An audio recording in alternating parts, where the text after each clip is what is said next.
I'm Carlos Herrera. Her worst moments seem unimaginable. Once sold for sex at 5, she now hopes to lead the fight against human trafficking in southern Arizona. Given up at birth, raised in foster care until the night her life took a dark turn. I went through the hardest thing in my life. With no voice, no friends, and no family. I was kidnapped, and so I don't know my biological parents. I lost being a child because most of my time it was being with these people. I never went to school. I never knew I couldn't read or write or anything. So I missed that opportunity. Growing up in Texas is the only pleasant memory of her childhood. The rest, she says, is a blurry nightmare. They started grooming me when I was 5 years old.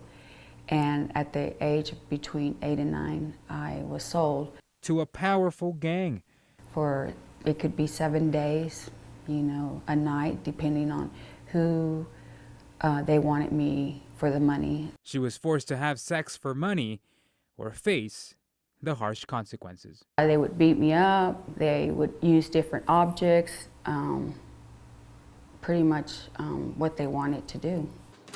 Or locked her up in an isolated room in between 4 walls where her misery was kept a dark secret. When I was in the closet, I thought I wouldn't make it.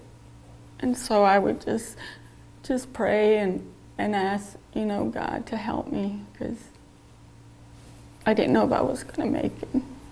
It was you and God in that dark closet. Yes. For nearly 10 years, she says, God was her best friend and gave her the strength to continue the battle. I prayed, and it was very, very emotional. Every month, sometimes even every week, she would wake up in a different city, sometimes even in a different state, oftentimes making her lose track of where she was. Being in the closet, I wouldn't even know if it was Monday or it could have been Saturday. I pretty much dissociated. But she says God soon gave her the liberty she had been searching for. After 4 failed attempts to escape, she finally found freedom. The hardest thing I survived. Sometimes I think that I'm here now.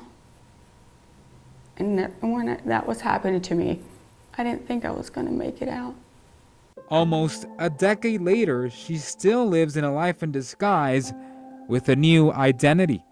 From name to everything. Alienated from social media, a life that brought her to Tucson, her first ever home, where organizations like Kodak have helped her recover and give her life a new purpose.